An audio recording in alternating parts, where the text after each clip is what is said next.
Olá, professor João Vitor aqui com vocês. E no vídeo de hoje, nós vamos estar entendendo o que é neurotransmissão, vamos falar sobre os neurônios e vamos entender a importância de entendermos isso. Porque, na verdade, aqui, nessa neurotransmissão, quando falamos dos neurotransmissores, eles são os alvos para as terapias para os diversos transtornos que acometem o sistema nervoso central. E para a gente começar entendendo, eu quero falar sobre o neurônio. O neurônio, gente, é uma célula, é a principal célula que nós temos aí no sistema nervoso central, unidade funcional. Ela tem propriedades bioelétricas, é composta então por um corpo celular, um núcleo, os dendritos, um axônio. Esse axônio, então, é onde nós temos ali revestido pela bainha de mielina, onde nós temos os nódulos de Ranvier, e temos também a porção terminal desse axônio. Então, são as principais características dessas células tão importantes que nós temos aí no sistema nervoso central. Basicamente, gente, esse neurônio, ele tem um fluxo de transmissão desse impulso. Basicamente, quando nós temos um neurotransmissor sendo liberado lá pelo neurônio pré-sináptico, ele vai encontrar, então, os receptores, né, pós-sinápticos lá nos dendritos. Nos dendritos, então, vou ter a formação do potencial de ação, que vai ser conduzido, então, pelo axônio até a saída, que é lá na porção terminal do axônio. Basicamente, gente, esse impulso nervoso, essa corrente elétrica, é que permite, então, a saída, né, dessa informação do corpo celular até, então, o terminal do axônio, que é o que nós vamos chamar de potencial de ação, que ele obedece à lei do tudo ou nada, que é onde nós temos a despolarização aqui acontecendo. Então, resumindo tudo isso para vocês, nós temos um neurônio pré-sináptico, ele vai receber um sinal lá dos dendritos, após esse sinal vai gerar um potencial de ação, vai percorrer esse potencial de ação, o axônio vai abrir os canais de cálcio, vai provocar a liberação de neurotransmissores lá na porção terminal do axônio, vai causar hiperpolarização pós-sináptica e aí, ou também, vai causar despolarização pós-sináptica. A neurotransmissão, gente, a gente pode descrever em termos anatômicos e também podemos descrever do ponto de vista químico.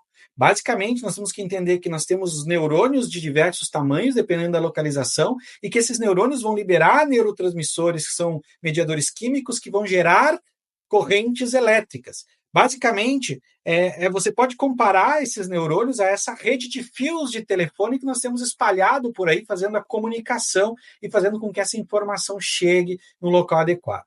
A neurotransmissão, gente, para a gente poder entender, nós precisamos entender que é formada o nosso sistema nervoso central por uma rede extensa de neurônios. Esses neurônios, eles são, então, distribuídos aí pelo sistema nervoso central, onde a função deles é comunicação eficiente, fazer a comunicação eficiente, ou seja, transmitir uma informação de uma célula para outra. Essa é a principal função. E para a gente poder fazer essa transmissão, nós precisamos dos neurotransmissores. Esses neurotransmissores é que vão realmente se ligar, ser liberado do neurônio pré-sináptico para o neurônio pós-sináptico e se ligar nos receptores, como se fosse uma chave e uma fechadura. Basicamente, é a função que nós temos desses neurotransmissores é produzir um efeito cascata na superfície do dendrito ou também dentro das nossas células, para conseguir que essa mensagem, então, seja recebida, seja processada e seja encaminhada. Como que isso vai acontecer? Nós temos aí uma sequência de eventos onde isso vai estar acontecendo. Basicamente, em primeiro lugar, nós vamos ter o quê? O potencial de ação ele vai chegar nessa porção terminal do axônio. Uma vez que esse potencial de ação chega, ele vai sinalizar, então, para que se abram os canais de cálcio. Os canais de cálcio eles são controlados por voltagem. Então, toda vez que o impulso chega, abre o canal de cálcio. Esse cálcio que está fora desse neurônio, ele vai entrar para dentro desse neurônio. Uma vez que esse cálcio entra dentro da célula, o cálcio sinaliza para as vesículas são os locais onde estão os neurotransmissores dentro delas, então organizados esses neurotransmissores, eles vão sinalizar para essas vesículas vão se mover para a membrana, e aí essas vesículas vão se ancorar, né, na saída desse neurotransmissor e vão liberar esses neurotransmissores por exocitose. Esses neurotransmissores, então, vão se difundir na fenda sináptica e vão se ligar aos receptores. Se ligando aos receptores, eles vão ativar essas vias de transdução, ativando, então, essa sequência de comunicação que está acontecendo.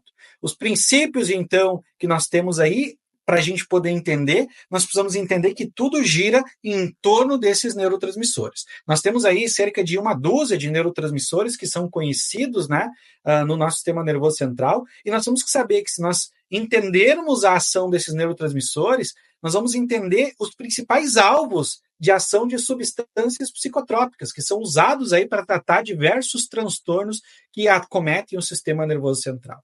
Quais são esses principais neurotransmissores? Serotonina, dopamina, noradrenalina, acetilcolina, glutamato, que é o principal neurotransmissor excitatório, GABA, que é o principal neurotransmissor inibitório. Esses são os principais neurotransmissores alvos para fármacos que nós temos nos dias de hoje.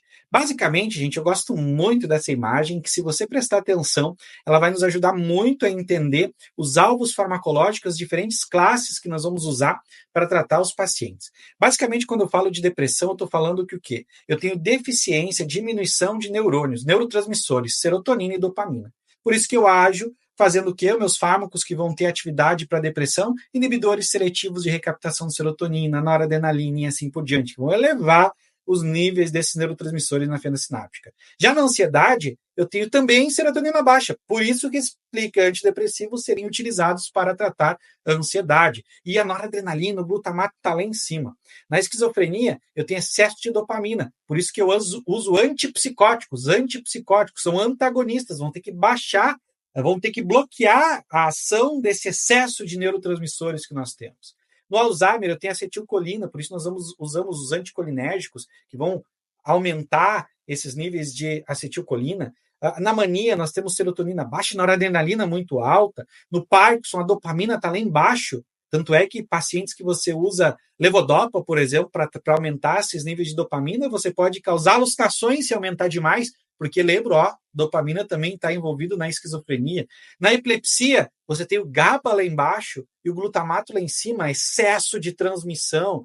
Inclusive, a gente tem vários fármacos aqui, os benzodiazepínicos próprios podem ser utilizados para que vão agir fazendo o quê? Potencializando o GABA. Então, se a gente entender esses neurotransmissores, a gente entende aqui os principais alvos farmacológicos para estar tratando estes pacientes. Então, isso é muito importante da gente entender para a gente poder ser assertivo no tratamento e facilitar o nosso entendimento em relação aos principais fármacos que nós temos. E esses fármacos, eles podem agir como? Eles podem estar agindo na biossíntese, aumentando a biossíntese, podem estar inibindo a degradação. Se inibir a degradação, aumenta esses neurotransmissores, por exemplo, os imaus. Imaus inibem a monoaminoxidase, que degrada esses neurotransmissores, né, dopamina, por exemplo, e aí vai fazer o quê? Vai ficar mais tempo disponível na fenda sináptica, vão agir na liberação, vão agir na recaptação, inibindo a recaptação, né, com isso, se inibir a recaptação, fica mais tempo na fenda sináptica também, né, nos sítios receptores pré- e pós-sinápticos. Então, são vários os alvos que esses fármacos aqui podem estar agindo e podem contribuir no tratamento dos pacientes que tenham algum problema, né, relacionado a esses neurotransmissores no sistema nervoso central, algum transtorno, né, em relação a isso. Então, esses são os principais alvos e por isso é importante nós conhecermos neurônio, neurotransmissor, né, e também estas, né, atividades destes fármacos, locais de atuação desses fármacos, para que a gente tenha bem claro isso e possa contribuir realmente com uma farmacoterapia mais adequada para o nosso paciente.